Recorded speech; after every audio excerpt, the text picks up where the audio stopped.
ماں باپ کے نافرمان نہ دنیا ہے نہ آخرت۔ ایک صحابی ہے، یا رسول اللہ میرا باپ نا میری کمائی میں سے خرچ کرتا، مجھ سے پوچھتا ہی نہیں، اور شرعاً قانوناً اگر میری کمائی میرے باپ کی جو کمائی ہے یا زمین ہے جائیداد ہے اس سے الگ میں نے اپنی محنت سے کوئی کمائی کی ہے، وہ میری ذاتی چیز ہے، قانوناً میرے باپ کو بھی پوچھنا چاہیے کہ بیٹا یہ تمہاری چیز میں لے سکتا ہوں، یہ پیسہ میں استعمال کر سکتا ہوں، قانون یہ ہے۔ تو اس نے قانون کی بات کی کہ میرا باپ میرا مال اٹھا کے خرچ کر دیتا، مجھ سے پوچھتا ہی نہیں۔ آپ نے کہا اس کے باپ کو بلاؤ۔ اس کے باپ کو بلایا تو وہ انہوں نے پوچھا کیوں بلا رہے ہیں؟ کہ تیرے بیٹے نے تیری شکایت کی۔ تو اس کو اتنا غم لگا کہ وہ کٹ کے مر گیا۔ اور عرب کی شاعری تو پھر پوری دنیا میں مشہور ہے، آج بھی مشہور ہے۔ تو اس نے دل ہی دل میں کوئی شعر کہے، درد بھرے دکھ بھرے، اور وہ انہی شعر کو اپنی زبان سے نہیں دل ہی دل میں کہتا کہتا دربار رسالت میں مسجد میں پہنچا تو جبریل پہلے آ چکے تھے۔ کہنے لگے یا رسول اللہ تعالیٰ فرما رہے ہیں کہ آپ اس سے کہیں کہ پہلے وہ شعر سنا جو تیری زبان سے تو ادا نہیں ہوئے، تو تیرے رب نے عرشوں پہ سن لیے ہیں۔ آپ نے فرمایا بھائی اب تمہارا کیس سنوں گا، پہلے وہ شعر سنا جو تیری زبان سے نہیں ادا ہوئے۔ اللہ نے سنے۔ کہنے لگا یا رسول اللہ میں گواہی دیتا ہوں آپ سچے رسول ہیں، آپ کا رب بڑا طاقتور رب ہے، آپ کے رب کی قسم زبان سے ایک لفظ نہیں نکلا، دکھ بھری فریاد تھی جو دل کی دنیا میں اٹھی اور وہیں گم ہو گئی، سینے سے اٹھی اور سینے میں ہی دفن ہو گئی، پر آپ کے رب نے عرشوں پہ سن لیا۔ آپ نے کہا اچھا سنا تو صحیح میرے بھائی۔ میں کہا جی میں نے کہا بچے جس دن تو پیدا ہوا اس دن سے ہم نے اپنے لیے جینا چھوڑ دیا، ہم نے تیرے لیے جینا شروع کیا۔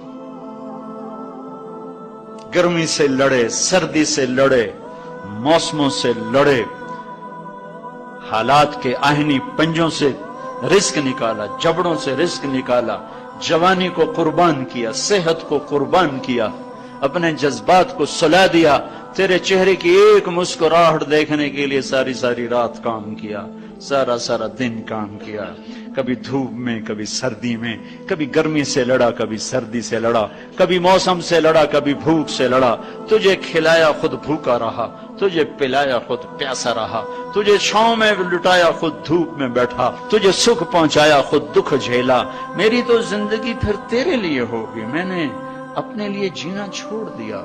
جب کبھی تو بیمار ہوا تو ساری رات میں اور تیری ماں تیرے سرانے بیٹھ کے دھڑ دھڑ دل دھڑک رہے ہوتے تھے، کہیں مر نہ جائے، کچھ ہو نہ جائے۔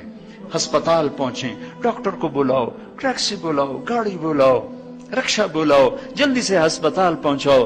اسی خوفناک خیالات میں ہم روتے تھے، پگھلتے تھے، ٹوٹتے تھے، بکھرتے گئے چلے گئے خشک پتے کی طرح، اور تیرے چہرے کی ایک مسکراہٹ کے لیے ساری مسکراہٹیں بھول گئے، تجھے صحت مند دیکھنے کے لیے اپنی صحت کے سودے کر دیے۔ اور اس طرح ایک دن نہیں گزرا، یہ شب و روز گزرے، دن اور رات گزرے، لیل و نہار گزرے، بہار و خزاں گزری، رت بدلی، موسم بدلے، بادل اندھیری بارش آئے اور گئے، یہاں تک کہ تو پروان چڑھتا گیا، میں ڈھلتا گیا، تجھ میں جوانی میں رنگ بھرا اور بڑھاپے نے میرے سارے رنگ نوچ لیے، تو سیدھا کھڑا ہوا تنے کی طرح، میری کمر جھک گئی کمان کی طرح، اور میں آسرے کا محتاج ہوا، تو طاقتور ہو کے جوان ہوا۔ پھر مجھے خیال آیا کہ میں اس کی انگلی پکڑ کے چلا، گود بٹھا کے چلا، کندھے بٹھا کے چلا، ہاتھ بٹھا کے چلا، اس کے لیے در در کی ٹھوکریں کھائیں۔ آج جب میں بوڑھا ہوا ہوں تو اب یہ میری انگلی پکڑے گا، میرا ہاتھ پکڑے گا، میں اس کی لاٹھی بنا، یہ میری لاٹھی بنے گا۔ لیکن ایک دم میرے بیٹے تیری آنکھیں ماتھے پہ چڑھ گئیں، تیرے تیور بدل گئے، تو مجھے یوں دیکھنے لگا جیسے میں تیرا باپ نہیں، میں تیرا نوکر ہوں۔ تو میں نے اپنی زندگی کو جھٹلا دیا اور میں نے کہا میں خواب دیکھ رہا تھا کہ میں باپ ہوں، نہیں میں باپ نہیں، میں نوکر ہی ہوں، میں پڑوسی ہوں.